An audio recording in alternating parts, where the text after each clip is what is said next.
Hey everyone, I'm Jeff Whelan, the host of the WB Download, and I want to invite you and welcome you to our podcast. My brother and I own and operate Whelan Builders. It's a custom home building company here in Southwest Ohio. The WB Download mostly focuses on interviewing folks associated with custom building. We stray now and then to interview people who I think are interesting and to break up the monotony of the same old podcast. I also like to highlight things that are going on in my everyday life along with our businesses. I started this podcast to help people understand the custom builder world, but to also give people a chance to hear what others have to say and highlight their expertise and experiences in life. We drop on the second and fourth Tuesday of each month with a new topic and or guest each time. I hope you join us here on the WB Download and enjoy listening and hearing stories of people in and out of the custom builder world. Welcome to the WB Download.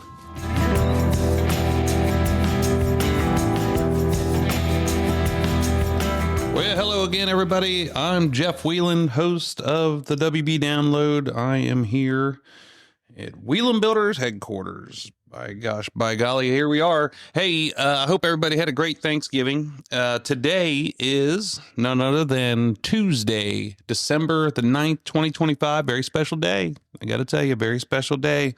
Today is my birthday, which means nothing. Just so you know, the older you get, nobody cares.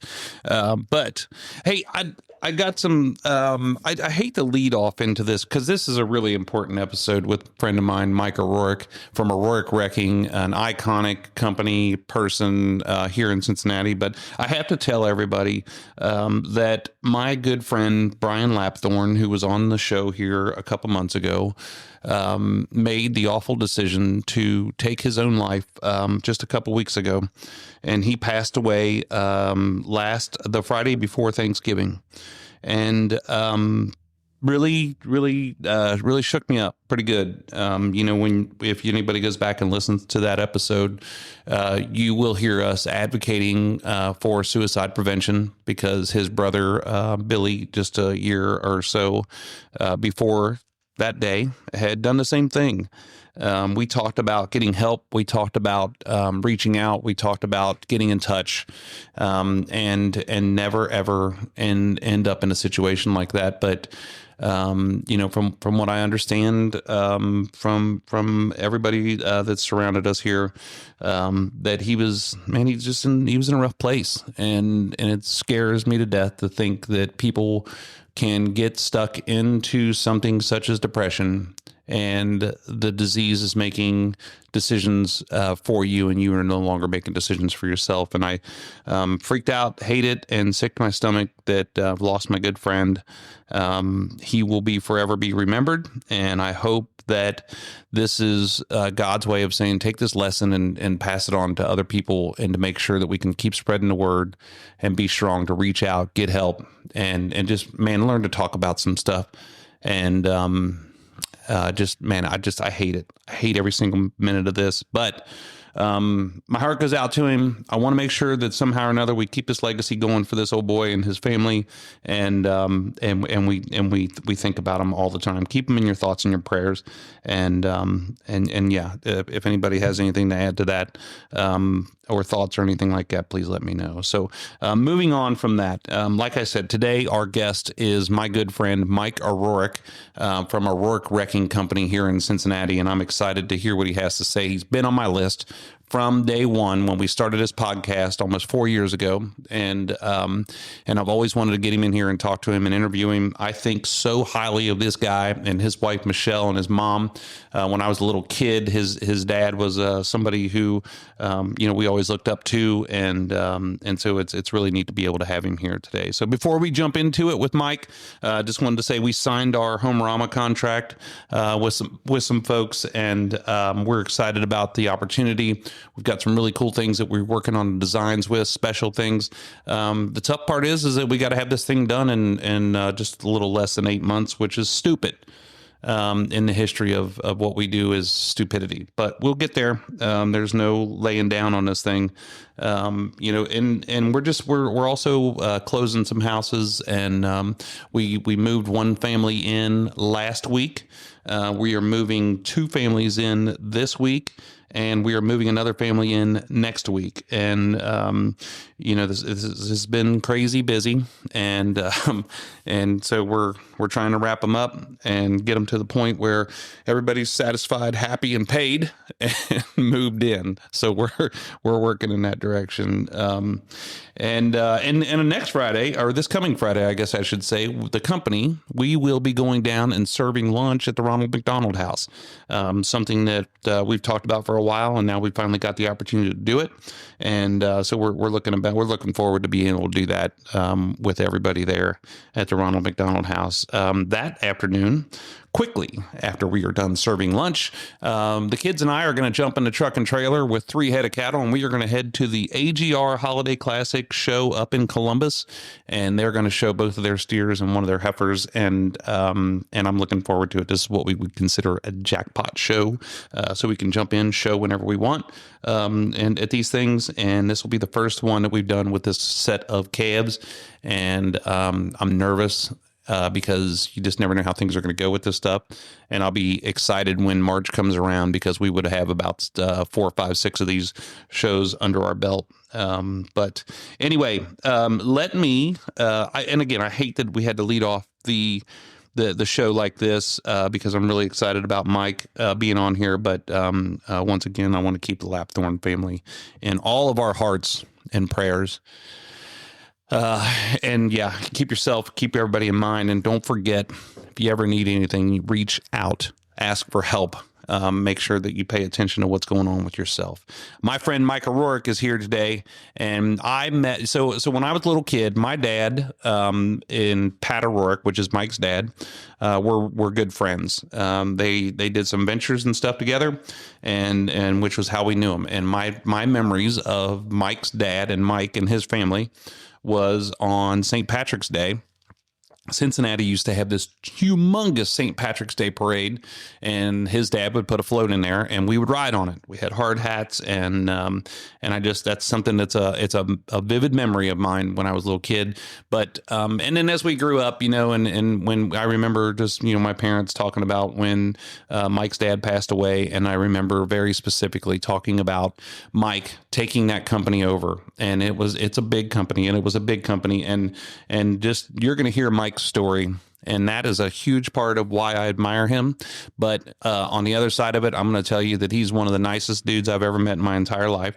And just to hear him, and I went home and I told my wife, to hear him talk about his wife, Michelle, who is awesome, by the way, but to hear him talk about their relationship just gave me some inspiration to make sure that Shannon and I work towards that, to make it a goal, because they are so awesome together. But beyond that, I'll tell you that between my good friend Matt Smith with Siteworks and my good friend Mike O'Rourke here with O'Rourke Wrecking, if you are driving down the road, I would be willing to bet that probably 1 in 30 cars or vehicles probably has a Siteworks or an O'Rourke Wrecking truck or logo on it. That's how big these guys are, and it's interesting to hear what he has to say. So I'm going to quit rambling on here, and I am going to lead into my good friend Mike O'Rourke with O'Rourke Wrecking. Welcome to the show.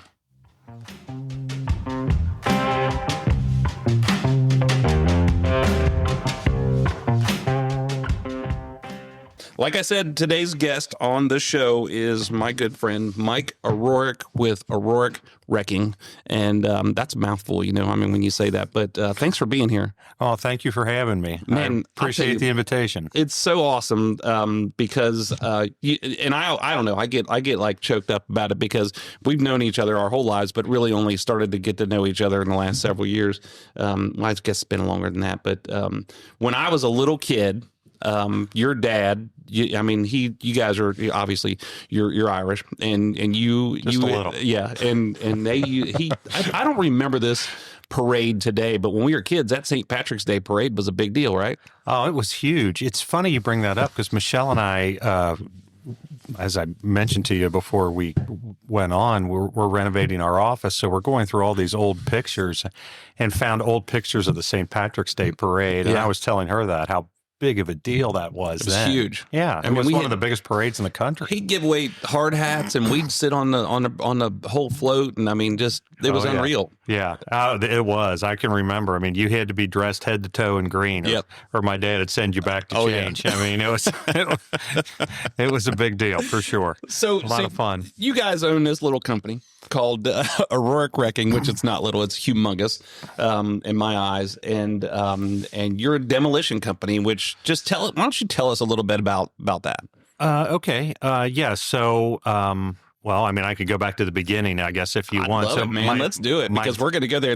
I've got a list of notes a mile long, and this is going to be the greatest display of ADD that you've ever seen in your life because we're going to bounce around. Well, like you, I've really enjoyed getting to know you. Even though we've known each other for a long time and our fathers were friends, it's been great to kind of get to know you as a peer in the construction industry, which is a lot of fun. Yeah, man. But yeah, our business was founded by my dad in 1962. He really had his roots as in the excavation business. Yeah. That's where we really started. My grandfather was a home builder. No kidding. Yeah, and did development and home building work. Huh. And in the 50s, he ran into, I'm knocking on wood when I say this, business issues, and lost his company. And my dad would always talk about how they came and repossessed their heavy equipment. Because in those days, builders, they did everything. They did the excavation. They had plasterers and bricklayers. I mean, they self-performed all the work. It's different than it is now.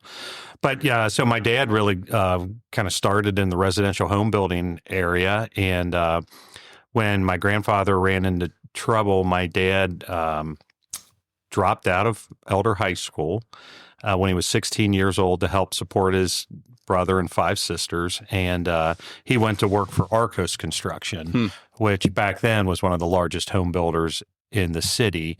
That was owned by the Hendy family, and they're still around. Neil's Remodeling and Hendy Excavation. And Leanne, who works here as our marketing person, that's her brother. Really? Yep. So that's what a small town it is. So those were my dad's first cousins, the Hendys were. And Neil Hendy Sr. and my dad were very close. Huh. So my dad went to work for his cousin. I feel like everybody has a cousin they're sort of close in age to. And for my dad, that was Neil Sr. So anyway, so he went to work for them and was running work for them. And then when he was 20 years old, my dad went to Neil Hendy and said, "Hey, I'd really like to buy that loader because I want to start my own excavation business." And as Neil told the story to me, he said, "Pat, I think you've got a hole in your head to do that, but if you really want to, I'll sell you the loader." So my dad went to a bank at 20, lied about his age, told the banker he was 21, and the guy gave him the loan. I mean, what a different time, right? It's just crazy. But it's it's the early 60s. And so in 1962, we were founded. We were, like I said, doing residential excavation work. My dad bought the loader that I mentioned. It was an International 175 with a 4-in-1 bucket. Man.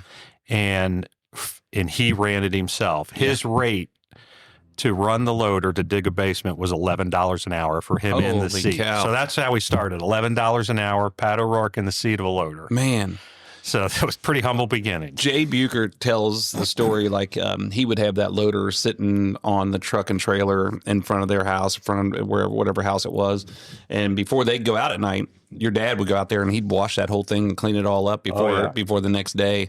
And Jay said he'd just have to stand there and wait for him before they went out that night. Yeah, that's true. He would run an extension cord out with a trouble light and clean the tracks and lubricate everything. Yeah. He was very proud of that, obviously. But so, anyways, we were in the excavation business, and then in the late '60s, obviously, like now, there's snow on the ground and things get slow in the wintertime. So my dad was looking for a way to keep busy in the winter, and he noticed that the city was preparing the bottoms, as they called it, which is all the property down by the river. Was being prepared for Riverfront Stadium. And so they were demolishing buildings down there, and they put out a demolition bid every Wednesday at noon. They led a demolition bid. So my dad was paying attention to some of the bigger demolition contractors of the time, which were like Cleveland Wrecking and King Wrecking. And he noticed, how they were doing things, and he thought, well, I'm going to give that a try. So really, that was the start of our foray into the demolition business, is because he was paying attention at noon every day, or noon every Wednesday. They would have a letting. So and then eventually that became our core business. As time went on, we were doing demolition work around the country, and as you know, my dad was into a lot of different developments, marinas and all types of different things. And then in 1994, at the ripe old age of 52, he died. Man. Yeah, so I've outlived him now by 5 years. So on borrowed time. That's the goal, is to outlive our parents. Yeah. Well, when you so I was 26 when my dad passed away. I was wondering how old you were. Yeah, I was 26, and you're not ready to take over the business at 26, but that's just the way those are the cards we were dealt. And you did it, right? Yeah, I stepped in. What we were so blessed with then, and are still blessed with today, are excellent operational people. Yeah. Our field people are the creme de la creme of the industry. And, we're just very fortunate that those folks are with us and loyal to the company. And anyway, when my dad passed away, we were doing site work, we were doing underground utility, storm and sanitary, did a little general construction, and then had all the outside entities, and essentially, really at 26, all that was not sustainable for me to try to manage my way through all that, because some of my dad's kind of what I would refer to as the old guard, they were getting older, and we really had to get this thing figured out fast. So we made a decision. I made a decision to separate all the outside entities from the hard hats, is what I called them. And we're going to divest ourselves of all these outside entities, and then deal with the hard hats. And then made the secondary decision to get out of the underground business. I'll do excavation work, but there better be a demolition job sitting on top of it. Sure. So that's when we made a decision to become a nuts and bolts demolition contractor. Man. And so it was a pretty heady time. Like, how fast did that happen? Because I like to look back at things sometimes, and I'm like, man, it took forever. And then I look back, I'm like, that was like 4 days. Yeah, right. I know what you mean. Well, it's never neat and clean, right? And when my dad died, all those entities were operating. We had many ongoing contracts in excavation and pipe work, and in some in demolition. So probably he died in 94. We probably were down to just demolition in about a 2.5 year period of time, I'm guessing. Did he die unexpectedly, or was he sick? No, he was sick. He was diagnosed with multiple myeloma, which is a form of leukemia. It's blood cancer. He was diagnosed right at his 50th birthday. Man. Yeah. So that was in 91. So I got out of UC in December of 90. Only 1 quarter late, which not too shabby. Working full time for my dad while I was at school, but I got out of there, and right after I got out of school, we worked together for a few months, which I have to say, like, of all the memories I have of my dad, because he's been gone longer than I knew him. Yeah. He's been gone longer now. It's been about 31 years, whatever it's been. Yeah.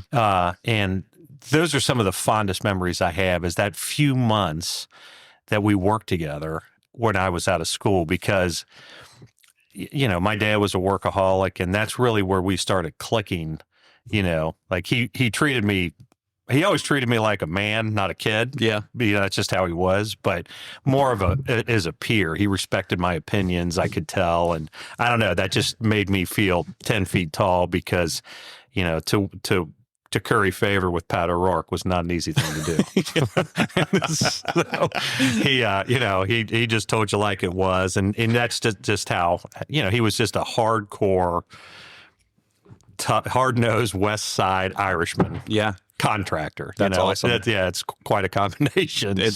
But I think that that's a value that people either they love it or they hate it. But it's the greatest thing to have. I mean, when I talk about, because when we were talking about the spirit of construction and getting your dad nominated and things, you went around the room and everybody just kept talking about his drive, his integrity and the things that he did. He just kept working and working and working and how strong that was. Well, and it boy, was really that's neat. nice of you to say. And I have to say to you, like, thank you again for nominating him. Because even though that's been 15 years ago, Oh my gosh, that was one of the greatest nights of our family's life. Because he, at that point in time, he'd been dead 16 years, man. And for people to remember him like that meant the world to us. That's good, and the world to my mom. And I get a little choked up even thinking about it, because we have his plaque, displayed proudly in the office, and it just means a lot. He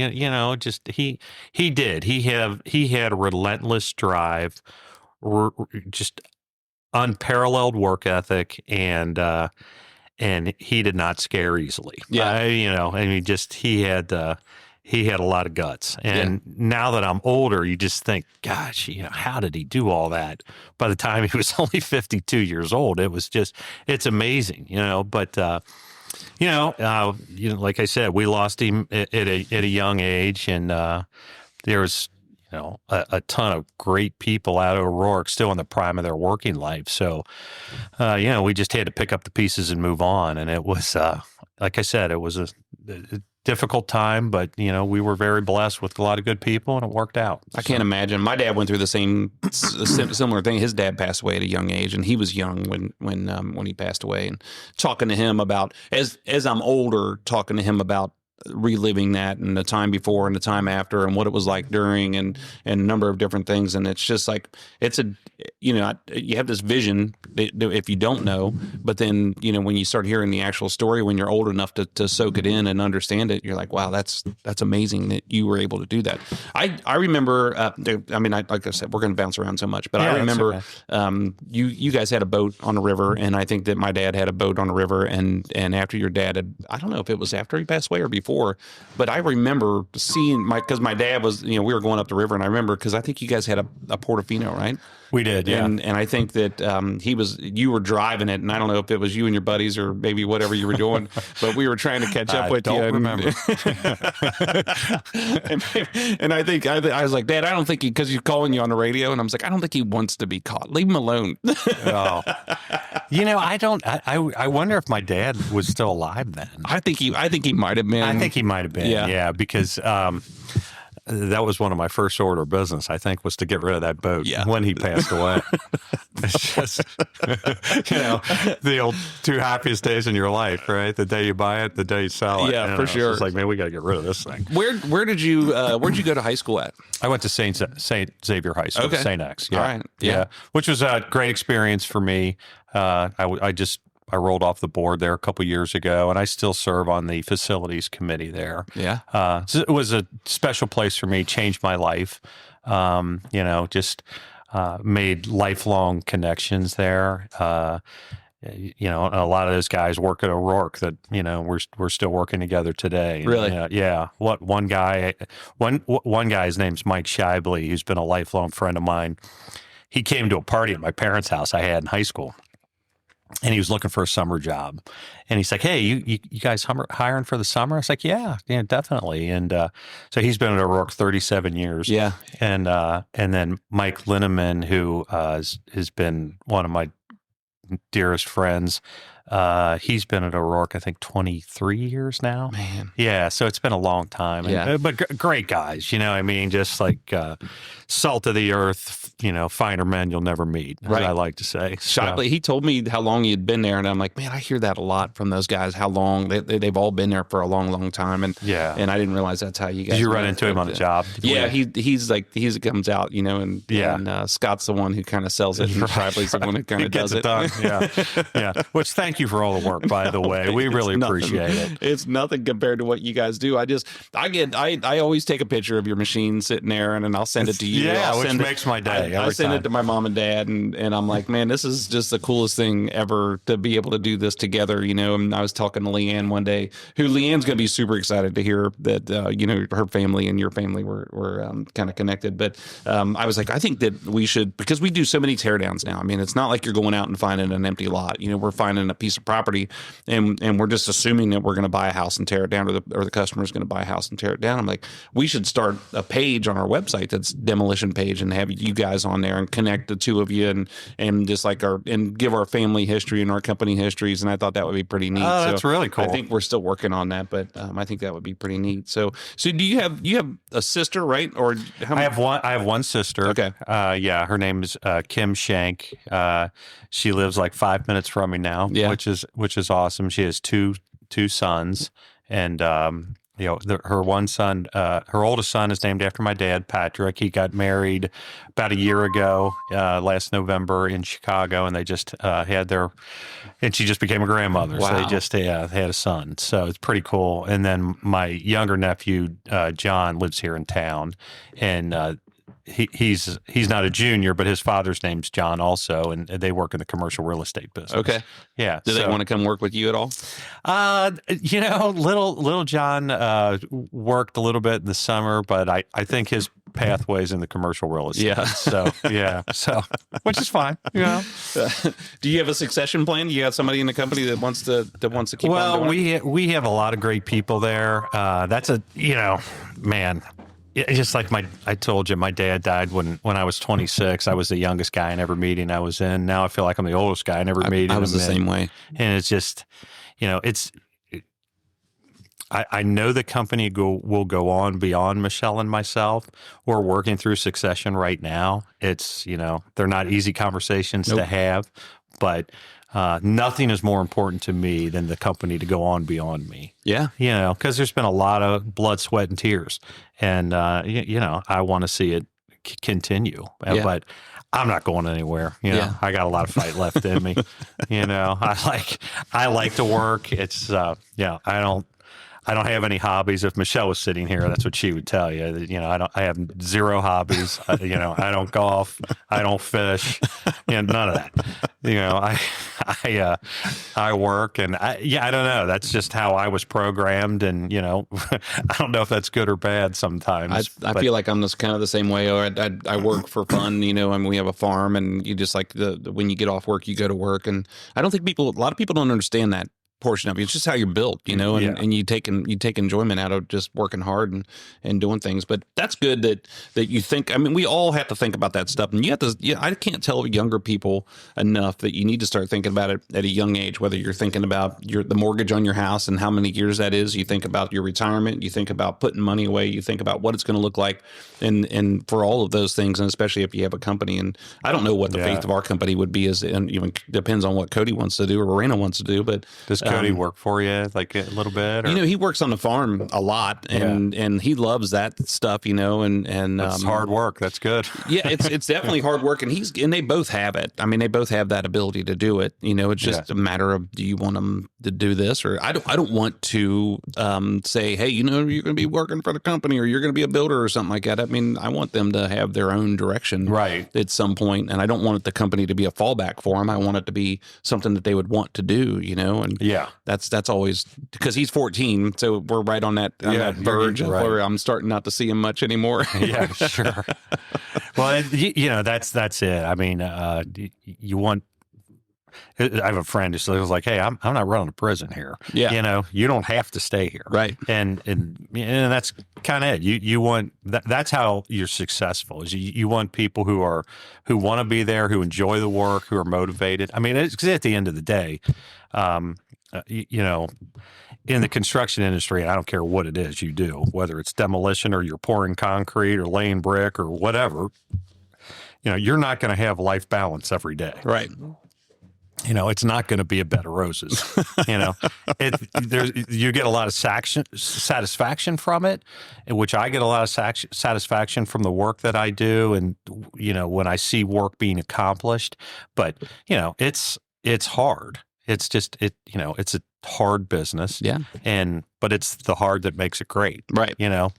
I thought I had to figure that out too at some point where, especially when you go through the downs, and even when you're in the ups, when you're really busy, you got to balance all of that stuff. But when you're in the downs, you got to be like fighting and fending off and trying to figure out how you're going to get through it. Right. And at some point you had to realize that you just like the hustle. You like the freak, you like to run, you like to do all that stuff. And I don't feel like I like it, but I think that my body's built like that for some goofy ass reason. Is, and that's I kind of learned that, I think, in the last, I don't know, maybe in the last 7 or 8 years. Like, you have to embrace the struggle, and I like that. I like that fighting and scratching and clawing and all that. Like, it's just, if you don't, it's a tough business to be. You need to move on. Yeah, because you just, it's. Like I said, every day is not going to be, a bed of roses, and you're going to work a lot of late nights, and family dinners are going to be cold, and you're going to miss some vacations, and I mean, it's just the way it goes. If you're going to be successful. How many employees do you guys have?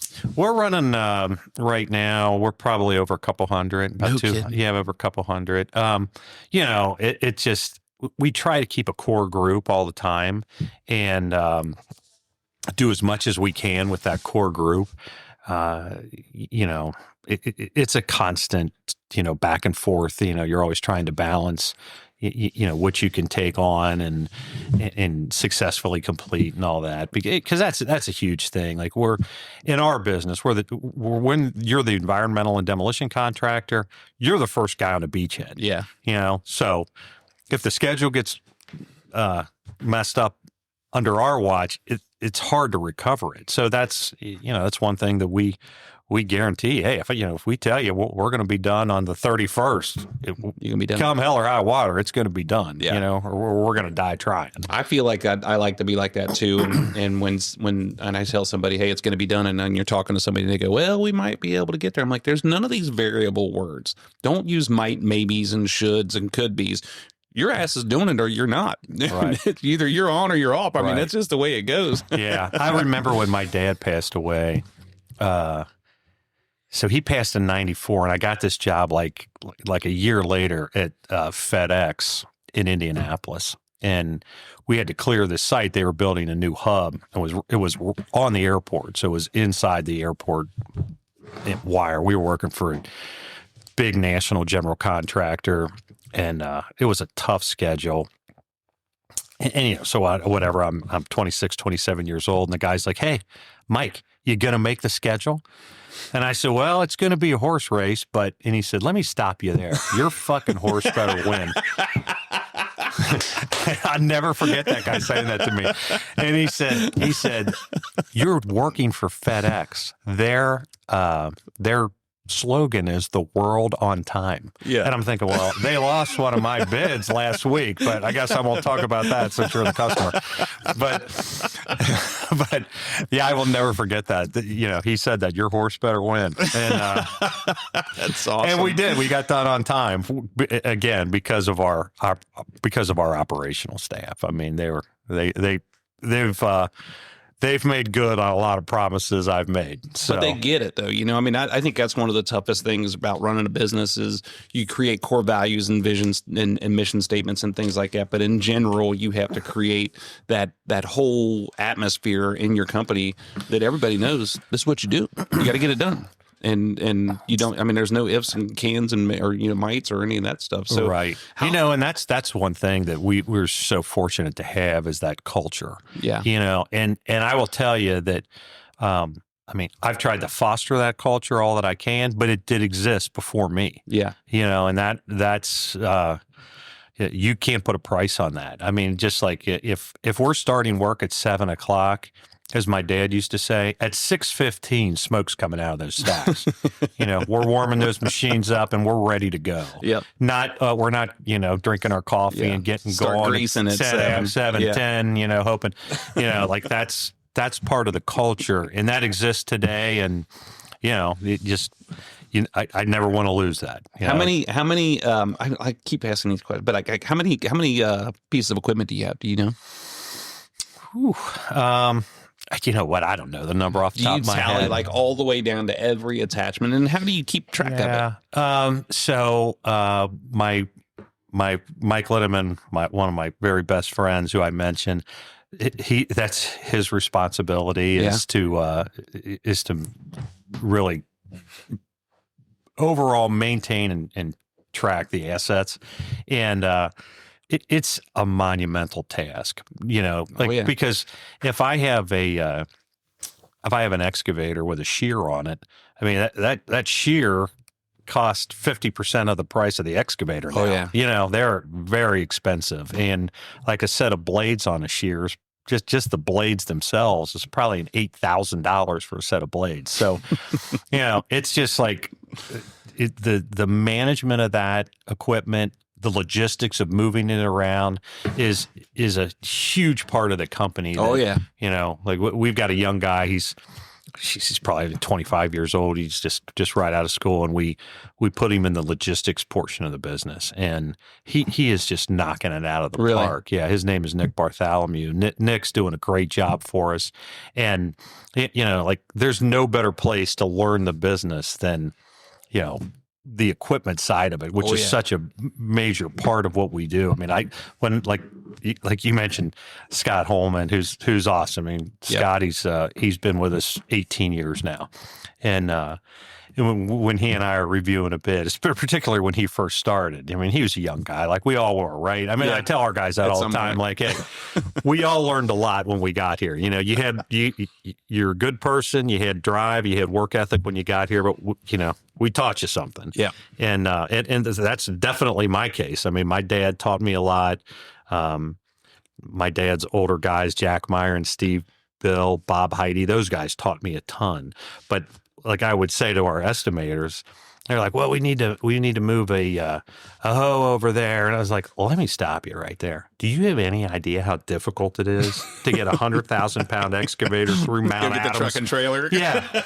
Like, you want that side? And they're like, oh, well, I don't know about that. I was like, yeah. I was like, getting there is going to take longer than doing the job. I can't imagine. Yeah. So it's just kind of funny. But again, when I was young, I learned all that. I mean, even we could be doing the biggest job 5 states away, and my dad insisted that if some little old lady called with a shed demo in her backyard, I had to respond. I mean, and I remember one time I didn't bid a job, and my ears are still ringing from the ass chewing that I got. Like I will never forget that if I live to be 1,000 years old. And it's like, and I'm sure we've all had them, right? And I'll never forget what my dad told me. He said, "You didn't do your job, and I'm more disappointed in you than I am mad." Yeah. And I never felt so small in my life when he said that to me. I've been there. Yeah, and I'll tell you, like that lesson, again, that was probably 45 years ago. Yeah. But I'll never forget it. And, and just you try to live by those values and still run the company by that, that grit. You have to have that grit. I feel like when I say I've been there, done that, I feel like I've learned that on my own to be more disappointed than I was mad. I think my dad was just pissed off at me a lot. Is that right? He's gonna kill me. I know my dad was mad at me quite a bit. But that's a tough thing to manage your feelings running a business, because dudes don't like to talk about their feelings. They don't like to manage it. They don't try to figure all that stuff out. But to understand some of that stuff, to understand that you're disappointed rather than pissed off, and you got to balance that, man. I mean, that's tough. Plus, the person that you're disappointed in, you have to balance that whole deal that's going on there. Yeah. Well, there was plenty of pissed off. Don't misunderstand me. I will never forget. He's like, I was out in the office, and he wasn't there, and he said, "Put me on hold and go into my office and pick up the phone." I was like, well, this is not going to be good. And it wasn't. That's great. Oh, man. I would imagine, like as time goes on, because my good friend Matt Smith with SiteWorks, he was on the show earlier this year, and he's got an app on his phone that'll tell you where every piece of equipment that he has is at. Like we were looking at it sitting at lunch one day, and you could see one of his rigs running up the highway. That's probably really key. It is. We have GPS on all of our trucks, and I mean, where they are all the time. You can say, hey, truck number 1, 2, 3 is closest to the job, send him. It's just technology is changing the game. But the cost of it is just, it's so expensive. Like there's so many systems out there, and I don't know, like we just instituted a field app, so all of our daily site reports are put on that. Anything that happens, photos can be uploaded to it, and it's really been great. But I'll just honestly, I don't get excited about that kind of stuff. I'm the same way, And we just did the same thing too, and I'm the same way. I don't get too excited about it. Like when they come to me as, oh, Mike, this is going to be awesome. It's going to do this and it's going to do that, and I'm just like, look, I don't want to hear anything about it. You guys research it. You go figure it out. If it doesn't make our field superintendent's life easier, then it's not worth having. Right. We don't need, of course, I mean, some guys were still doing paper site reports and things like that. And we're trying to move away from all that, obviously. And we have, but I don't know, it's gotta add to their daily efficiency, not take from it, because there's so many things when we're on a big site with multiple contractors now that they have to manage. As I like to say, the work is the pleasurable part of the job. I agree. You know what I mean? But managing the people, managing the client's expectations, managing around other subcontractors who are trying to get their work done too. It's a challenging position, and you have to try to take those obstacles out of those guys' ways if you can. Who buys your equipment? Do you buy it, or do you have somebody else? Because I would think that would be, I always tell Matt, I'm like, that's like the funnest part of the whole thing. Right. Yeah, right. So, do I spec it out and do all that? The answer is no. Right. I don't. Mike Linneman does it mostly. Yeah. No, but like we just bought, we just changed our pickup truck philosophy, just as for instance. Yeah. And we bought a grouping of pickup trucks, or superintendent's trucks, as we call them. But we got a group of them together and discussed, hey, how are these things going to look? How are we going to outfit them? Because, like, for me, one thing that I like, I want them to all look alike. So when we show up, I want to look like the United States Marines. Yeah. Or hitting the beach. Yeah. And we got a group of guys together and got input from, so we've got guys who've been there 20 plus years. They know what works and what doesn't. But we had, probably more than you want to hear, but we had F-450s, superintendent's trucks, and it's a bigger truck, it carries more, but between the cost of it, the difficulty of repairing the bed when they get damaged, and we just didn't feel like we need them. We outfitted F-350s differently than we've ever had with the boxes, and all agreed that, hey, this is a better option. Are we carrying a tiny bit less? Maybe, but we can plan around that. And another thing, which a lot of people don't think about, is we keep our trucks for a long time. So, these trucks are ungodly expensive nowadays. Yeah. And we pass them down through the fleet. Well, if I'm passing an F-450 down to a guy who really, he's not carrying, enough tools to fill a tackle box. Yeah. He doesn't need this big thing. And so it makes the long-term efficiency of the vehicle much stronger. Yeah. I don't know. I can't imagine that. But that makes sense. I always tell a story. When I was on my animal science internship down in Missouri, we were on a farm one day, and a guy, he was switching out his combines, and this was like a brand new combine, John Deere combine, Case International combine, vice versa, whatever it was. And I said, man, he's selling this John Deere. And I was like, what happened? And he goes, well, the guy running it didn't like it. And I'm like, So you decided to get rid of the combine and not the dude? And he goes, absolutely. He's a good dude and I like him. I want to keep him around and I want to make sure he's in this thing 18 hours a day and he's got to be happy. And so that balance of good people versus you can trade out the equipment and the thought process that goes there. That, and I think about, I think Caterpillar does it. I think a lot of those big manufacturers do it. They kind of do the similar thing where they get a bunch of operators or a bunch of owners together and say, what works? What do you need differently? How does it work inside the cab? What about all those kind of things? Getting other people's input as opposed to going out and just buying what you like. I mean, that's really important. Right. I mean, so like when again, I mentioned my dad a lot during this. Back then, I'll never forget what he used to tell me. He said, if it doesn't say CAT on the side of it, don't buy it. I don't think that's as true as it was then, particularly in the excavator market, which is what we buy the most of. Yeah. But we're pretty cat loyal. Now we have we have Komatsu, we have a lot of Bobcats and things like that. But it comes down to the guy in the seat, because you want the guy to be comfortable in there. You want him to maintain the machine because that's a very big asset. So we do try to get their input more so in the last few years than we have ever before. And it's been amazing because we've changed some things and they've been very good changes. That's good. Yeah. And I tell our guys all the time, they get tired of hearing me say it. I mean, I can land more work than we could ever do. Yeah. I can buy plenty of equipment, but if you don't have the men or the people, you're going nowhere. Right. I mean, nowhere. That is absolutely the key. I mean, it's it's the old cliche. That's our biggest asset, but it's it's just true. Right. So that's crazy. So I think about too, a couple of things I was thinking about. One is I have on my list here. If you go down and see where my ADD comes into position is I remember when I was a little kid, I was in the 8th grade because my grandma took us to New York City and Washington, D.C. When we graduated from the 8th grade, and we're sitting at a stoplight in Washington, D.C. and sitting next to one of your trucks down there because I just never forget, I don't know what job you would have been doing, but how big I was like, man. Would it have been like 1990? It would have been, yeah.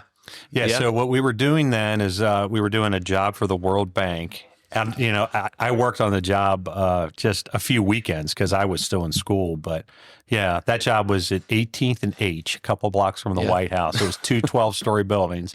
And I remember they were 12 stories because there's buildings in that section of D.C. No building can be taller than the Washington Monument. Oh yeah, that's right. Yeah, so it's 12 stories is the maximum height. Yeah. So anyway, that's what we were doing. Huh. Yeah. And just to tell you, like how long ago, like Mike Shibley, who I mentioned before, he spent a whole summer there on that job. I mean, and I was always jealous because he would go out on jobs and work, and I was kind of stuck in the office, which is kind of a bummer. But anyway, it's just the way it worked out. Giving you a full report. Oh yeah, well. And then I think about this was. I think that I don't know why this was such a big deal, but didn't you tore down? Was it a dorm or something down at UC?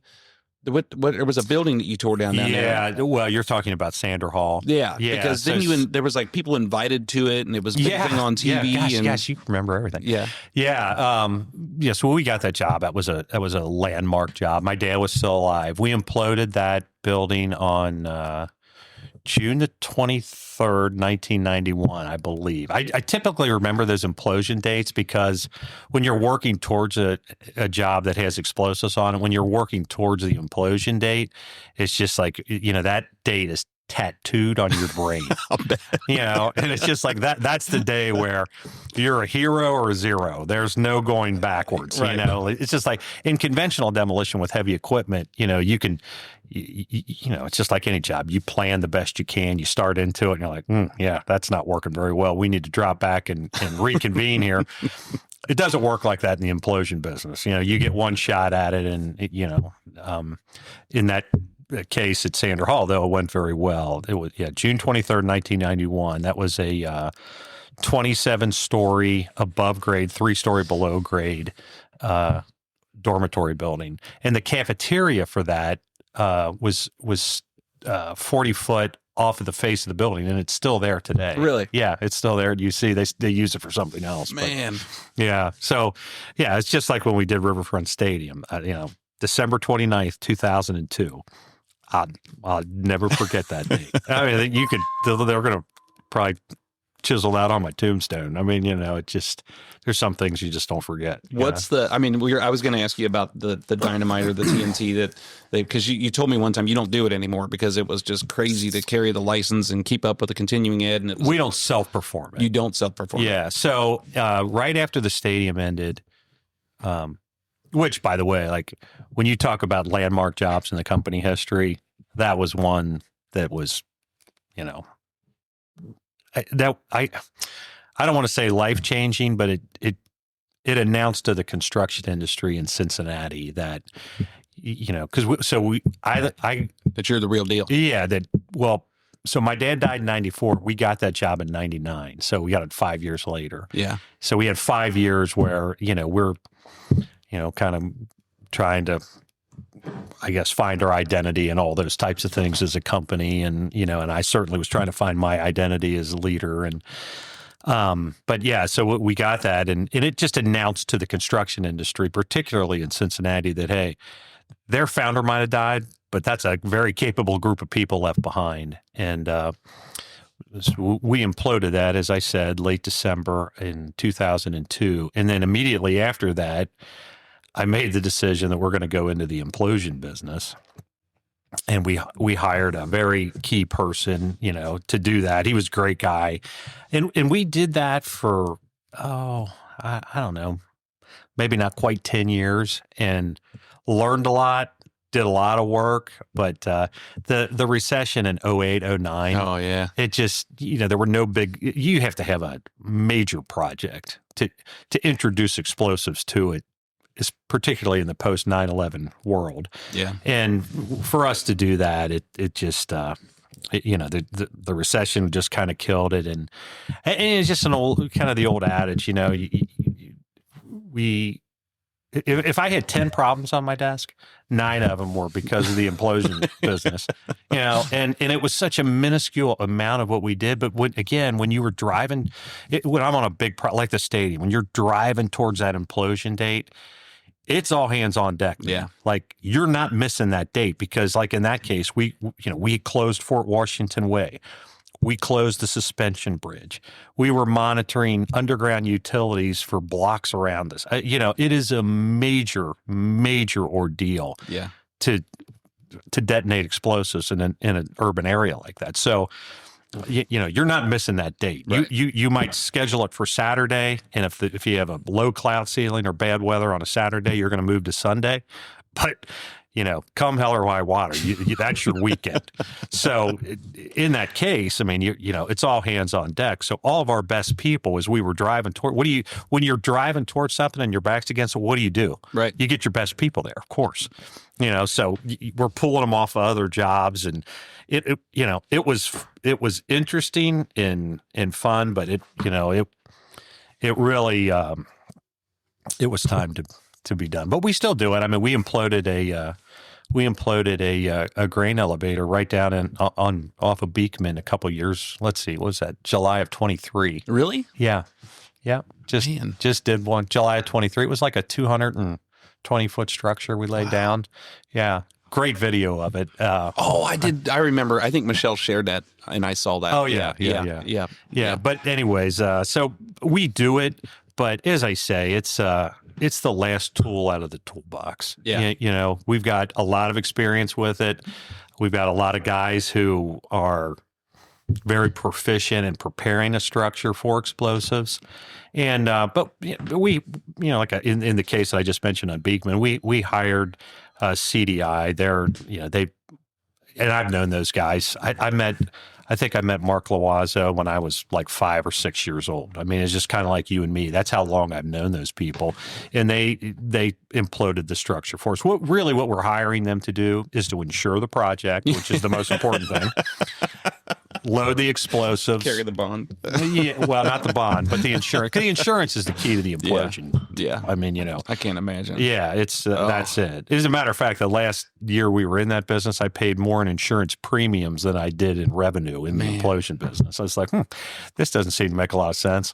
That's good. I mean, I think as a business owner, you always have to be like that. You have to be willing to flex and flow and do different things. And a lot of times the business will tell you what what you need to do. And that recession was horrible for everybody, you know, and it sent a lot of people in different directions, good or bad, whatever it was. But but I will tell you, like, I'm glad that we did it. As painful as it was, it broadened our skill set. Yeah. It introduced us to clients that we weren't exposed to before. It landed O'Rourke several very nice contracts because, you know, we're very operationally proficient. That was just a part of that. So it definitely it was an experience for sure. So like you get into some of these places, you've torn down some of the. What's the most monumental, most memorable, big thing that you've ever torn down? Do you remember? Or I know you do, but well, for me personally, it was Riverfront Stadium. Yeah, you know, I grew up here. Yeah, I'm a Reds fan, a sports fan in general, and you know, I just remember, you know, Michelle and I walked that job many times. You know, obviously, and I would tell you, like, you know, it was an intimidating structure because there's a lot of things going on there. I mean, number one, it was a 3-phase project. How much do you want me to tell you about this? I could make your ears bleed with the details. I'll cancel everything for the rest of the day. Oh, geez. Okay. So I try to make it give you the cliff notes. So it was a 3-phase project when we bid it. The first phase was demolishing. I mean, the parking garage around the stadium was enormous. Yeah. So we had to demolish the eastern parking garage, and that allowed the new footings to start going in for the stadium. Phase 2, which occurred right at maybe just a little less than a year later, was to remove what was referred to then as the bite. So we removed the stadium from straightaway center field to the left field foul pole, which was about 25% of the structure. Man. And then that allowed Great American Ballpark enough room to be built. But it was about 60 foot off of the west wall of Riverfront Stadium. So when we came back as soon as the baseball season ended in 2002, it's how long ago it was. As soon as the baseball season ended in 2002, we came in and we're demolishing the westernmost parking garage and preparing the structure for explosives. No small detail, there were 2 bus bridges and a pedestrian bridge that went over all the lanes of Fort Washington Way, which few people remember. Yeah. Those were a very difficult part of the project because Fort Washington Way was under construction at the time and they just paved it. When we went out there to start demolishing the bridges, it was fresh blacktop. I mean, there wasn't a mark on it. I was like, perfect. So anyway, but yeah, there's just so many. I mean, I met, you know, we had seat sales back then. We sold all the seats and all kinds of memorabilia. My wife, Michelle, had the idea that we're going to jar up the pitcher's mound dirt. So we had baby jars full of, red dirt that was from the pitcher's mound. It was, if you're a sports fan, it was super cool. I think we worked. I mean, we worked 18-hour days. That was just a typical day because between selling memorabilia, we had to get the stadium ready for implosion. Dealing with the job itself, which was the most important thing. Yeah, it was just. I can't imagine walking through there and see all the nooks and crannies, all the things that went into that stadium, things that you don't see on a daily basis sitting in the stands, and you're walking through there like you're getting ready to tear it down. You're like, I had no idea. So like, do you, because I think about, you tore that down, you tore the gardens down, you tore. Did you ever find anything like just unbelievably cool that well, I had Pete Rose's locker in my basement. No kidding. Yeah, it was just kind of a funny story. So. Bernie Stowe was the Reds equipment manager for 70 years or something. He had been around the team, and his son, Rick Stowe, who I didn't know well, but he called me and was just the nicest guy and said, "Hey, I'd really like to get my dad's locker out." But you had to wreck 4 cinder block walls to get back to it. So I was like, oh, yeah, I'll be down there, whatever, tomorrow, I'll meet you. So I go down there and look at it. I was like, it's going to be pretty tough to get this out. But all the home team lockers were left. They were supposed to take them, but they just, for whatever reason, and they're nothing fancy. I mean, they're plywood like lockers, but they're from the Big Red Machine. Yeah. I thought they were pretty neat. So they were all in there, and I said, hey, Rick, I'm going to get this out for you. No problem. He's like, I really appreciate it. I said, the only thing I ask in return is, will you identify, where Pete's locker was and Johnny Bench's locker and who was the biggest name player in each locker? And he did it in like 20 minutes. I mean, like he knew immediately. And so he went and labeled them all for me. And so that's how I knew they were right.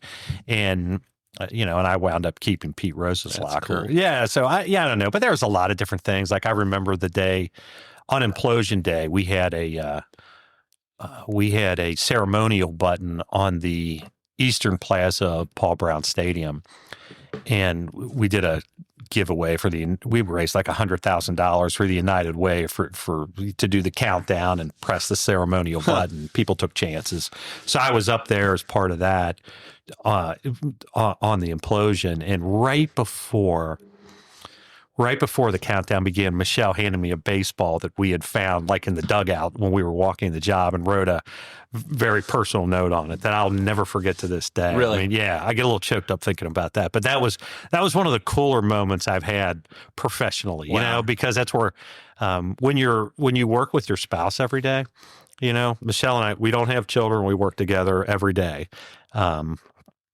So it's we have a very unique and special relationship. And when, like in that case with the baseball, when personal and professional they collide. Come together. Yeah. Sometimes they collide. Sometimes they come together real nice and neat. Depends on the day. Pretty neat. But yeah, it's just like some things you just don't forget. So let's talk about this old girl. We haven't talked about Michelle here lately. Yeah. So your mom and Michelle are two important women that are in this business, and Michelle is like she's like Pat Jr. I mean, right? She's badass, right? Yeah, I would say Michelle's definitely no shrinking violet. Yeah, she's awesome. I mean, it's no secret. I outkick the coverage. There's no doubt about that. Too. Yeah, which is okay. It was an intentional act. It's a goal in life. Hey, I tried to do that. But yeah, so Michelle and I met in high school. We met at a St. X football game. She was 15 when we met, and I was 17. We didn't go out until she was 16 because I wasn't allowed to take her on a car date. So, but yeah, I mean, that's how long we've been together. Man. Yeah. So we've been together. We've been married for, 32 years, but we've been together for 40. Yeah. Yeah. So it's starting to be a very, very long time. But yeah, so she is, back in 2019. So Michelle's worked at O'Rourke since we've been married. Yeah. She came and, that's good. There's several funny stories about that. But, my dad, he was all about it. Like, he's like, Michelle wants to work here. That's great. And I'm thinking to myself, hey, I don't know if it's a good idea if I'm working with my wife every day. Because my mom was really a stay-at-home mom throughout our childhood. You know what I mean? And I just, I didn't know about that, but Michelle wanted to do it. She was a pharmaceutical sales rep, and she worked for what is now Pfizer. But it was very competitive. This is I'm going back now. This is 1992, right? And it was a very good paying job that she had gotten, and she was making more money than me working for my dad. Never forget that.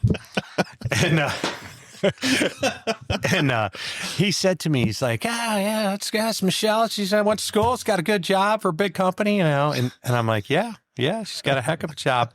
I said, as a matter of fact, Dad, she's making more than me. And he said, well, what's she making? Just like didn't believe me. So I told him, and I'll just tell you the numbers I can remember. Again, now, remember, this is a long, long time ago. Yeah. But she was making like $35,000 a year, but a very attainable bonus for another 15. So she was making like $50,000 a year. I was making like 35. And I told my dad, I was like, she's going to easily make 50 grand this year. I'll never forget. It's typical Pat O'Rourke response. Oh, bullshit. They're not paying some kid out of college that kind of money. So I got a check stub, showed him, and he was like, huh. So it got me ready. You know, I like to believe the raise was on merit, but I don't know. The jury's still out. I never got to ask the man. That's good. Yeah, aren't those numbers funny? Is think about that. How much I made when I graduated college and came here, and me and my dad got into a fight. I was like, "The hell with you! I'm not going to come work here for that kind of money." I mean, I'm the king of the world. I got college degrees. I'm smart, and I've been doing this my whole life. And sooner or later, you realize it's a family business. I think my brother talked me into it, but that's funny that's what that's what happened. I think that Shannon was probably, when we met, she was probably making a hell of a lot more money than I was too. So. Yeah, I mean, it was just hysterical. And then Michelle, back to the Michelle. I mean, that part of the story is, my dad was sick when she came to work, and Michelle's aspiration was to be a doctor. It didn't work out, but she's very well read in about medical issues and all that kind of stuff. So she researched my dad's illness, and she told me, she said, "Hey, I don't know that you realize how serious this is." Yeah. Because back then, you didn't Google anything. She went to the library on a Saturday and spent many hours there researching. And I'll never forget that conversation. And I'll just be honest with you, I didn't want to hear it because I thought he was going to be okay. None of us thought we were going to lose him, but we did. But she came to work when he was sick, and thank God she did. And, thank God she was smart enough for both of us, as I always like to say, because having her there has really been a game changer for the company. She's, some of the sales training that she had with the pharmaceutical company. I mean, they ship them off for like 3 weeks, and you go to sales training. I mean, it's pretty intense, and some people don't make it out of there. It's like going to boot camp. They just get rid of them. But she really brings a lot of polish to the company, and not just internally. I mean, she really internally. She worked until 2019, which is she headed up all of our business development, and then just really just is so good at that. But in 2019, we made a decision for her to become CEO of the company. I've been in this role for many, many years. Yeah. And as the company is evolving and it's growing, there's just so many things that she can do as the face of the company that is suited to her personality and is really not suited to mine. And you have to realize that about yourself. I don't know. You just got to, and as I like to say, she has a face for TV. I have a face for radio. And, it's just better that she's out in front, and not that I do things like this, but there's other things from a work standpoint that, I don't want to deal with certain things anymore. And she does. Like, she's much more detail oriented than I am. And I don't know if that's the man thing and woman, but like she's more detail oriented than I am, and certainly more emotionally intelligent than I am. Just when it comes to people, I'll never forget. We have this guy at work, and she came, I got to work this particular day before she did, and I walked through the office, talked to a couple people, and she came, and again, Michelle's not bashful, and she comes marching right into my office, and she's like, what's wrong with Joe? And I'm like, nothing. What do you mean? She's like, something's wrong with Joe. And I said, he's fine. I just talked to him. She's like, you're an idiot. Get him in here and talk to him. So I'm just like, I'm telling you. And there's a lot of expletives back and forth. It's, sure. It's the demolition business after all. I was just like, hey, he's fine. I don't have time. She's like, call him in here and talk to him. I'm telling you, something's wrong. I was like, hey, man, come on in here. It's like, yeah, what's up? You okay? Two guys don't talk. I'm like, are you all right? Something seems off with you. Well, the guy just fell apart right there in front of me, and it's tough. She's like, I told you. Can't you see that? I'm like, no, I couldn't. No, he seemed fine. I was going to a job, So, that's we complement each other very well. That's good. A lot of people, they always think, she's much more.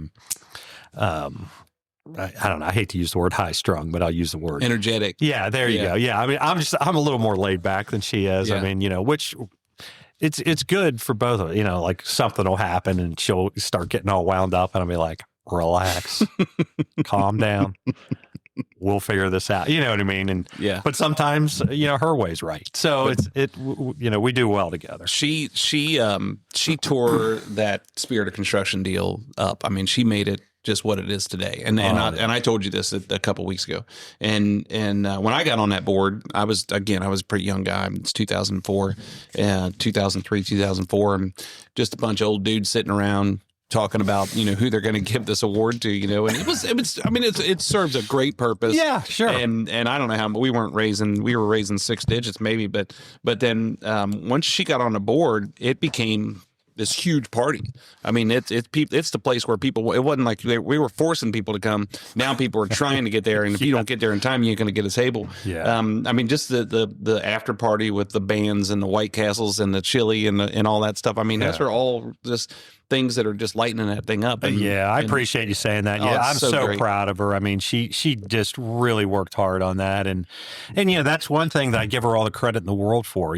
Because a lot of people, when they go onto a board, you just kind of go along with how things are, and she isn't like that. Yeah. She's like, hey, that thing could be better, and I'm going to make it better. I'm just like, well, we got pretty much work here at O'Rourke for you to do. She's like, look, if I'm going to do this, I'm doing it right. I'm like, okay. So yeah, she really did a great job. I mean, I can remember when she got on there, and you start off as the gala chair, and so you got to run that thing, and raising money for that. She worked really hard to raise a lot of money, and I'll never forget one of the things she did was move the stage to the center of the room. Yeah. Because it's safe to be when the stage is up here and you're kind of safe from the crowd. She said people in the back of the room. Because we sat in the back of the room many, many years. Yeah, we did too. And she's like, I've been in the back of the room and everybody's disengaged. Yeah. She's like, we're moving the stage to the middle.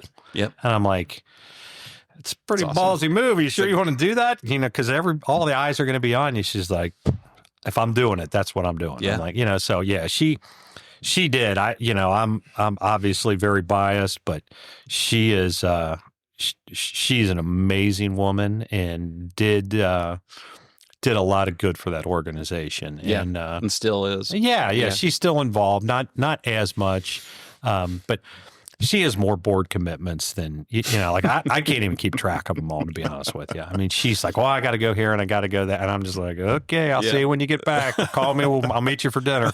That's just how our life is. But yeah, she's on the American Heart Association. She's on, from a business standpoint, she's on, Cincinnati Regional Business Committee, which is all great things, and I think it really it suits her talents well, and it gives some diversion from the business, for her, which I think is important. It was, like I said, her aspiration was to be a doctor, so her involvement, like with the American Heart Association. Only Michelle would think of this, right? Like I don't think guys don't think this. So she is involved with the American Heart Association. We just finished a very large project at the convention center. The convention center is being expanded. There was an abatement and demolition package down there that we did. It was a major project. Won a Build Ohio Award for it, by the way, which is awesome.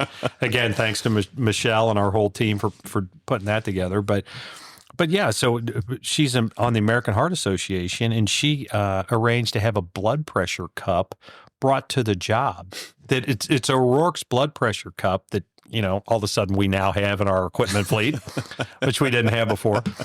And it went down to that job and it stays there. And there were like 4 or 5 people of the, there's hundreds and hundreds of construction workers with all the trades. Well, there's 4 or 5 of them, because of that, realized, hey, I've got high blood pressure. I need to get to a doctor, because you know how it is. I mean, when I leave here, I'll probably stop at White Castle and get 4 sliders with extra pickles. That's my order, and God, do I miss Frisch's, to get a big boy at 7 o'clock in the morning. That's how things roll in the construction industry. And she's seen that over the years, and and Michelle does not eat. She eats a lot, but she does not eat bad. I couldn't force feed her a Big Mac, like not at gunpoint. So, she saw that, and it's like, man, you're on the American Heart Association. Now all of a sudden, this big job site has a blood pressure cup, and it helped people. Yeah, I don't know, I can't be any more prouder of her, and like. Not many people know that, it's just stuff that she does behind the scenes that are really unheralded. And another thing that she does is amazing is, a lot of, again, a lot of our guys are like me, you get your lunch at UDF off the dog roller and, and go on. But there's some guys who don't have a doctor and they haven't had a medical checkup in a long time. If you work at O'Rourke and you call Michelle, she's going to find you a doctor. Yeah. And we're going to get you checked out. And I don't know. That's really cool. There's care of people. Yeah. And you don't have to be an employee. I mean, somebody's spouse or their kid or whatever, if you have an issue, because through her board work, she knows a lot of people in the medical field.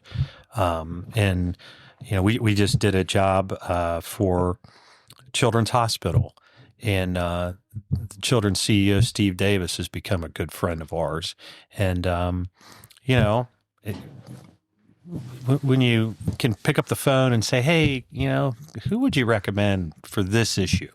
I mean, that's just huge, because there's a lot of people without her, I mean, I wouldn't know who to call, I'm not your guy. You need to know how to break concrete, give me a call. Right. But if you have a medical issue or you have a family member who's going through something, that's just part of what she does at O'Rourke. And it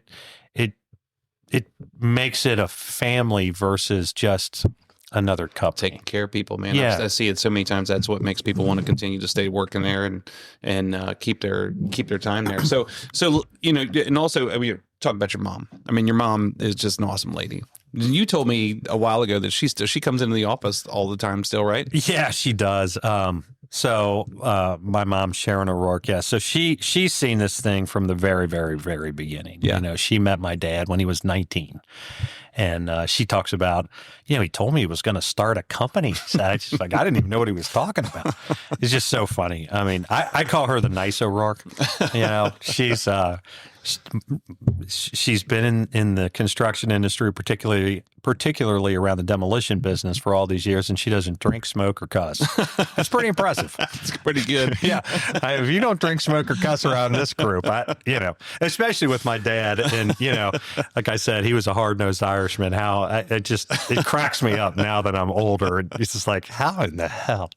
Anyway, but yeah, my mom is awesome. She does come in, and see, my mom is 82 now, and I'm knocking on wood. Her, has a little bit of back problem, but her health is good. But yeah, she comes in and answers the phone and just, that's good. Talks to everybody and sees what's going on. And yeah, I feel very fortunate. I have friends and they say, "Oh yeah, I haven't talked to my mom in a few weeks." I see my mom most every day. Yeah. Not every single day, but it is funny. I don't know. I'm a Seinfeld fan, and it does kind of remind me. She'll be like, Mike, I need to talk to you, and I'm like, Mom, I'm really up against it here. What's up? Go ahead. I'll talk to you later. Jeez, it's just one of those deals. I was like, was I just in a Seinfeld episode? I feel like I was. So some other cool things. I'm because we're probably bumping up against where you got to get back to work. Well, yeah. And we can sit here and do this all get day me talking about this. But I mean, I love your mom. She's awesome. She's the best. Very blessed with her. She's great. And I'll tell you one last thing about her. When my dad died, she owned the company. Yeah. And the easiest thing to do would have been to just call it a day. Yeah. But I asked her for an opportunity to run the company And my dad's, the only real marching orders he said is just like, hey, slim this thing way down, leave one or two pieces of equipment, let Mike start wrecking houses and go from there. And I just told her, I said, I want a chance to run this. We're going to make some serious changes that I've mentioned before, but that's a waste of all of we have the tools here. We can do something more than that. And since she gave me an opportunity to do that, and I'm forever grateful for that. She's a big cheerleader for you? The biggest. Yeah. Yeah, that's good. Absolutely. Her and Michelle. But I mean, she's the type of mother that, that anybody would be fortunate to have. Yeah, because, my mom's the same way. Yeah. I mean, if anything that I tell my mom, like, hey, we did this, she thinks it's the greatest thing in the world, which is awesome. Like I said, very, very blessed to have the mother that I do. I think, and the wife. Yeah. I feel the same way. I mean, you got to be surrounded by those awesome people in that support system. So let's talk about a couple things. One thing is, let's talk about the Christmas tree for downtown. When did you start doing that? And so you're hauling. They 3CDC finds a tree, because I know a little bit about this because I had a tree for them. Did you? Yeah, but then the deal went away. So they are great clients and great friends at 3CDC. We've done a lot of work for those folks. This is our second year doing it. Of course, Michelle got the email last year, and a little bit about Michelle. She's, marches right into my office. You got to call them and see how you can get this, worked out. I'm like, a Christmas tree? Yeah. You want to, she's like, will you call? I was like, I'll call them, and she had already talked to him. She had already had a meeting and determined this, Michelle determined this is something that we should be involved in. And so then she comes in and brings me up to speed. And so it's just kind of funny. Yeah. So, we went down and talked to them, and there was a lot of different people involved, kind of, to get the tree, and and they needed someone to help them with it. Yeah. And the lady at 3CDC said to me, this we know what you guys do. You've done a lot of great work for us, but we had an internal meeting, and we were looking for someone who did big, hard, weird things. Is exactly what she said to me. We're looking for somebody to do big, hard, weird things. I said, hey, you called the right people. Yeah. So I'm Mike O'Rourke. I just like, and she's explaining to me, and so we had to go. Like this year, we had to go up to Traverse City, Michigan, to get it. I thought it was New Jersey. That's right. Traverse City. It was in Traverse City. Yeah. Which last year was up around Cleveland, but. We move heavy equipment all the time. We pick and rig things all the time. The thing about the Christmas tree is just, it's a really cool thing for the city. It's a really cool thing for our company because a lot of people get into it. It's a fun thing.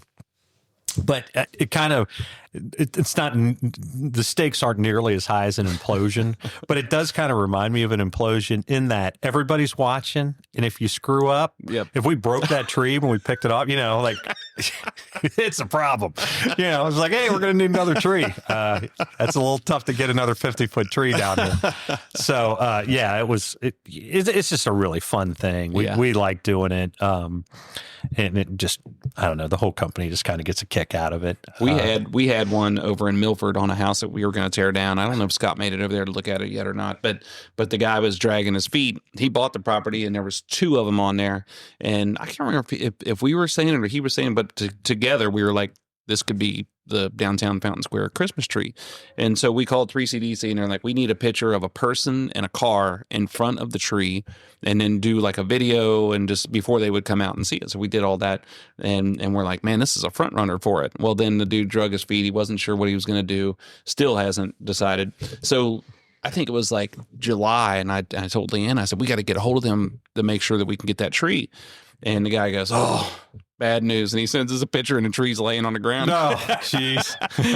It got knocked over like all these years. That tree has to be 60, 70 years old. And we get this idea, and the tree fell over through a storm. Oh, God. We couldn't use it anymore. That's what I'm talking about. It's just like, well, they had a tree lighting last week, and so it was Friday after Thanksgiving. So Thanksgiving was Thursday. We had high winds on Friday, and we got a call. The star was a little off, a little out of plumb. And I called and I said to Mike Lim, I said, what are you up to today? He's like, I'm going down to screw with the Star. I said, seriously? Because we had put it up the week before.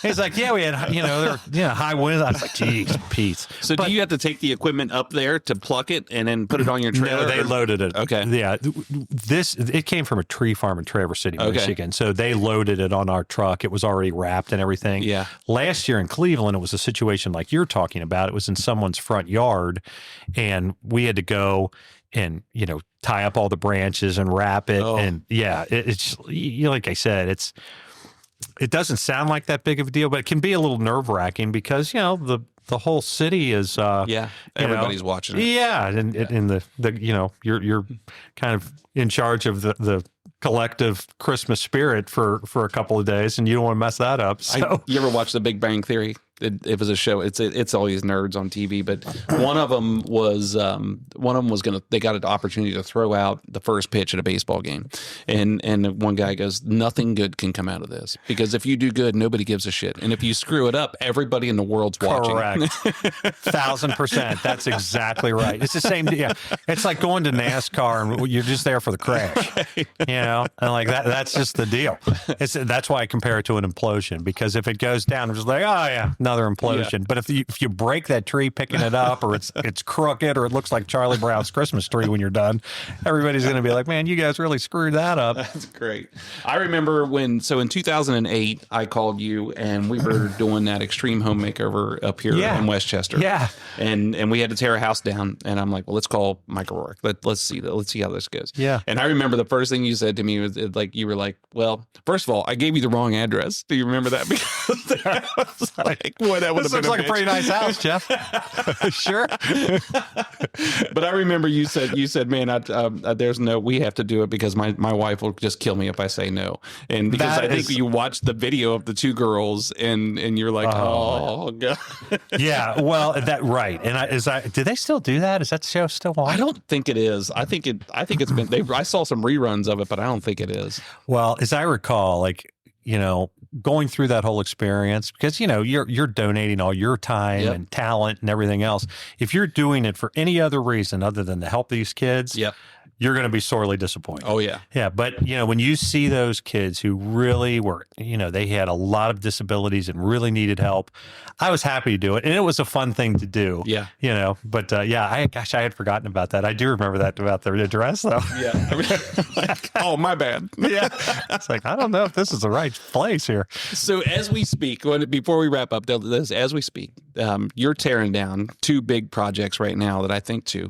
I know Forest Fair Mall is a huge one. Yeah. That's amazing, that Forest Fair Mall project. And it's amazing because, that was like the hip thing, that was a really cool thing back in the day. Yeah. And that's where we hung out at. Right. I can remember hanging out. Man. Michelle and I used to go there, and I remember she was like, let's just walk the whole mall. And I told, this is like 1990. And I said to her, I'll walk this whole mall when they tear it down. Never in a million years thinking that I would, Now you're walking it. Yeah. Well, we chased that job for, different clients, developers or whatever. We probably chased that job for a decade. Yeah. I mean, those big demo jobs, it takes they have a long gestation period, I would say. Yeah. It just is, it takes, for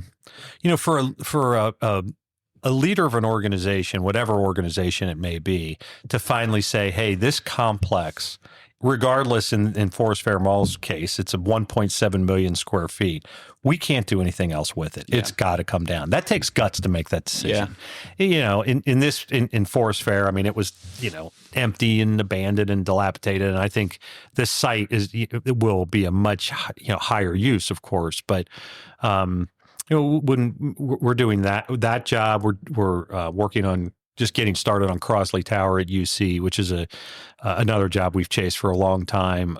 We've done a lot of work for the university. We're working for Skanska, their Cincinnati office, who we do work for, great people.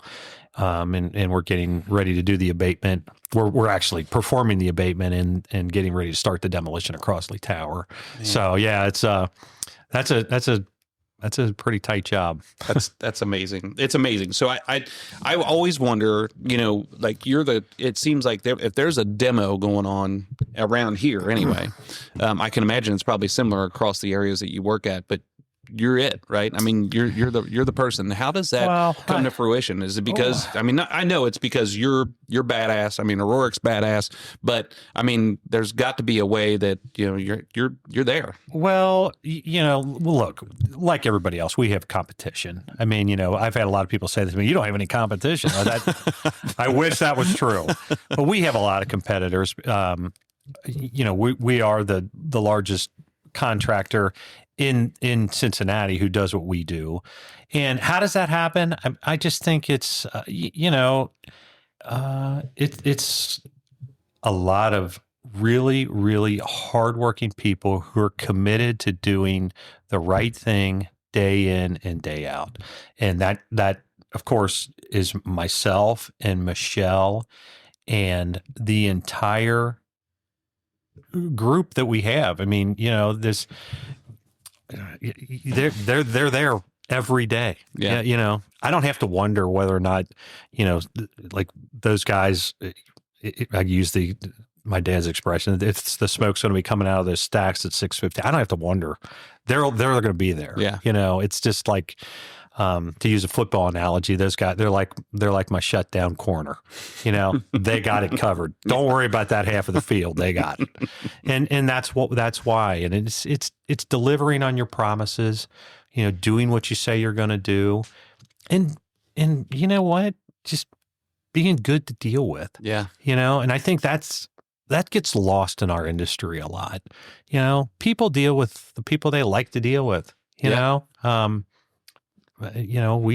we try to do what we say we're going to do and stick to the price that we gave and, all that kind of stuff. And, not sweat the small stuff. If I'm doing a job for you and you guys need help with something on a job and we got a piece of equipment there, we'll help you. Yeah. It's about helping people and working with people. And that's just, I don't know. That's the way I was taught, and that's the way we run this place. That's awesome. Yeah. So I agree with you. So let's wrap it up. What else? Okay. What else? What did we not talk about? What are you not telling me? Oh man, I think that was a pretty comprehensive list. Jeez, I feel like I've been under the hot lights here.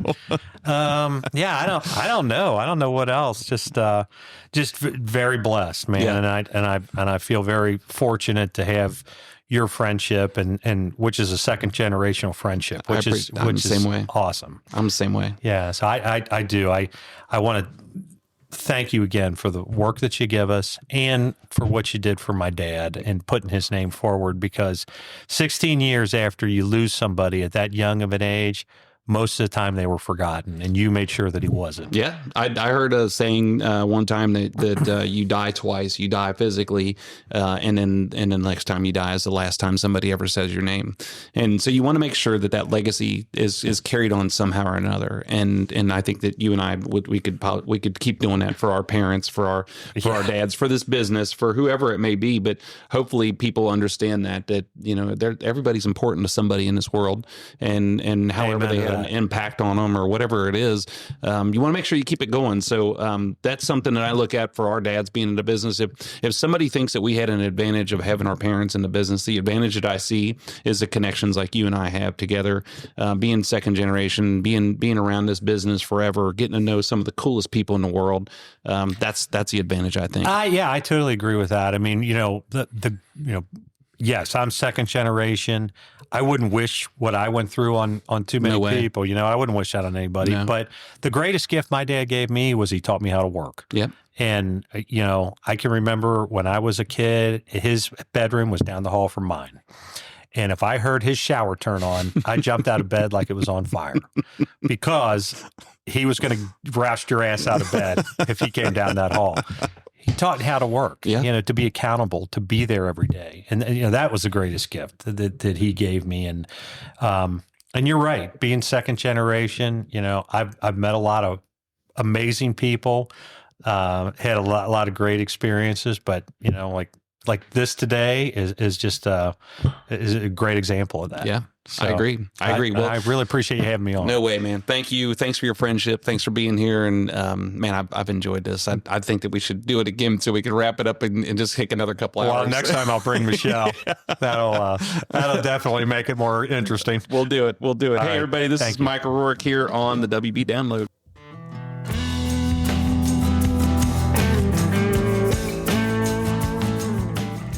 Man, I tell you what, I just enjoyed that so much. I know it was a longer episode, and people always talk to me all the time about, man, your podcasts are so long. I don't care. They're so interesting when we interview these people who are such neat people in this world, in this community, in this business.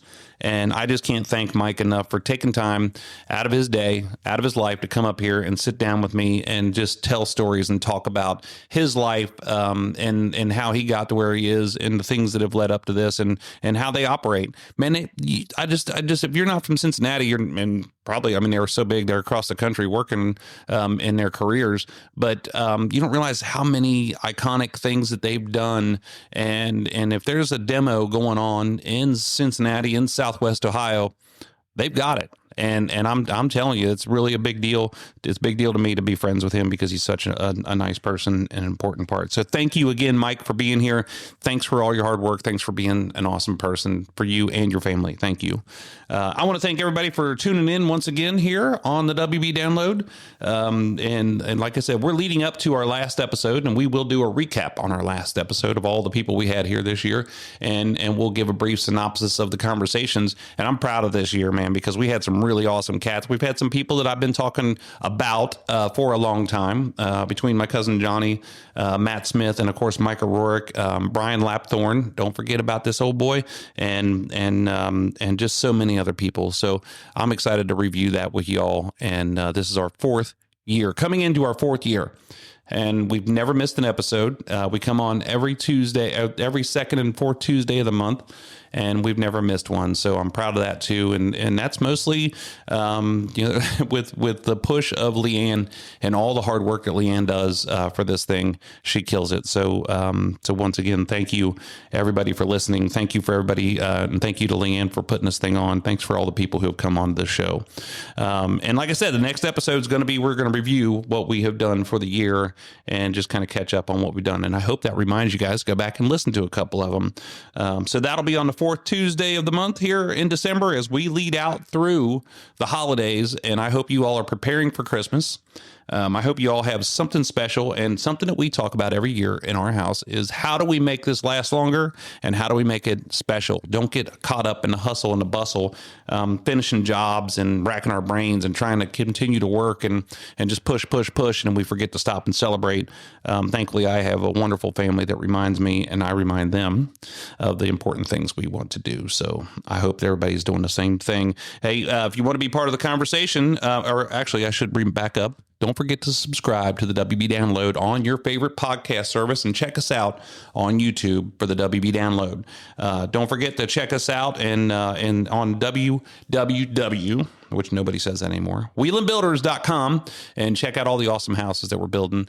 Check us out on Facebook, social media, and follow along with all the cool jobs that we have. Leanne does a good job putting pictures and all kinds of things on there, what we got. So we got some exciting stuff that we're wrapping up here for the year, and some even cooler things that we're starting. So thanks again, everybody, for tuning in. I'm Jeff Whelan here on the WB Download.